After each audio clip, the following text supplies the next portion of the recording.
तहसीन पूनावाला जी हमें ज्वाइन कर चुके हैं। तहसीन पूनावाला जी, बीजेपी ये कह रही है कि हमारे पास इतने काबिल नाम हैं कि हमें तय करने में वक्त भी लग रहा है, हम तो मान रहे हैं, लेकिन हम अनुशासित पार्टी हैं, हमारे यहाँ कलह नहीं होती, जो फैसला ले लिया जाता है विधायक उसे बड़ी आसानी से मान लेते हैं। प्राची जी, अव्वल तो आपके शो में मुझे शिरकत करने का मौका मिला, इसलिए आपका शुक्रगुजार हूँ। सॉरी थोड़ा सा लेट हो गया, दिल्ली की आज ट्रैफिक बहुत खराब है। और राखी जी को बहुत बहुत बधाई देना चाहता हूँ। हर शो पर मैं उनको चैलेंज देता था कि कांग्रेस की सरकार बनेगी, इनकी सरकार बनी तो बहुत बहुत बधाई हो उनको। देखिए प्राची जी, हम सच बात करते हैं। अगर मैं आपके शो पे होता और 6 दिन हो जाते और कांग्रेस की सरकार नहीं बनती तो क्या कहते हैं भाजपा वाले, क्या कहते मीडिया वाले कि कांग्रेस में अनुशासन नहीं है, कांग्रेस तय नहीं कर सकती। और यही बात भाजपा की हो रही है, बिल्कुल यही हो रहा है। वहां पर वसुंधरा राजे जी के जो बेटे उन पे आरोप लगाए और बीजेपी के विधायक के पिताजी ने आरोप लगाए कि 5 विधायकों को रिजॉर्ट में डाला था। वहां वसुंधरा जी आई एक दिन पहले, उन्होंने कहा कि मेरी प्राइवेट विजिट है, लेकिन वो नड्डा जी को रात तक नहीं मिल पाए। हम जानते हैं कि ये उन्होंने एक लंच किया था 25 विधायकों के साथ, लॉयल्टी लंच किया था।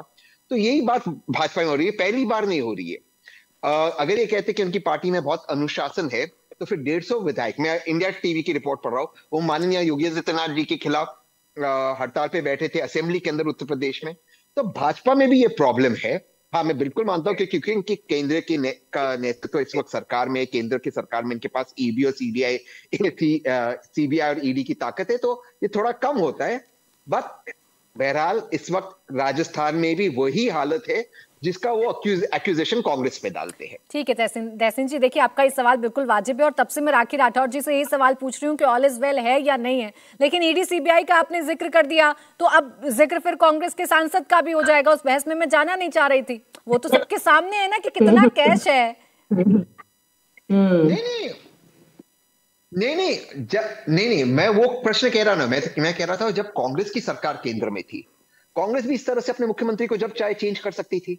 लेकिन आज केंद्र में इनकी सरकार है, इनके पास ताकत है तो ये कर पाते। लेकिन इसके बावजूद आपने आसाम का भी अगर आपको उदाहरण बता दो, कितने दिन लगा आसाम में हिमंता बिस्वा शर्मा जी को मुख्यमंत्री बनने के लिए, बावजूद इसके कि सोनोवाल जी सिटिंग मुख्यमंत्री थे। केंद्र नेतृत्व को टाइम लगा, तो तो अपनी ताकत बताते हैं तहसीन पूनावाला जी कि हम लोग इतने सशक्त हैं, हम लोग इतने अनुशासन वाली हमारी पार्टी है कि हम जो फैसला लेते हैं हमारी पार्टी के लोग मानते हैं, ऐसे तू मैं नहीं होती और घर का झगड़ा बाहर नहीं आता, इसलिए तो पीठ थपथपा रही है राखी जी अपनी तरफ से। तो फिर बहुत अच्छी बात है। तो फिर रिजॉर्ट में कौन गया था? उस पुलिस कंप्लेंट कैसी हुई? वही यूपी के असेंबली में उनकी के विधायक बैठे थे योगी आदित्यनाथ जी के खिलाफ। रिजॉर्ट कौन बुक कर रहा है? कांग्रेस वाले तो नहीं कर रहे, भाजपा वाले कर रहे हैं। अब राखी जी रिजॉर्ट में गए हैं विधायक तो बात तो बनेंगी, सवाल तो आपसे पूछे जाएंगे कि अब ये बुकिंग कांग्रेस वाले तो नहीं करवाएंगे, ऐसे कैसे चले गए विधायक रिजॉर्ट में रुकने? प्राची जी, एक ही क्षेत्र के 5 विधायक जयपुर आए, यहाँ पे वरिष्ठ लोगों से मिलना चाह रहे थे। चुनाव के बाद हर नेता आता है, फीडबैक देता है, भी मेरा चुनाव में ऐसा रहा, ये एक्सपीरियंस लिया, धन्यवाद देने आता है। और 5 लोगों में कौन सा रिजॉर्ट पॉलिटिक्स होती है? ये वो वैसा थोड़ी जो पिछली बार 30 लोग लेके भाग गए थे पायलट साहब।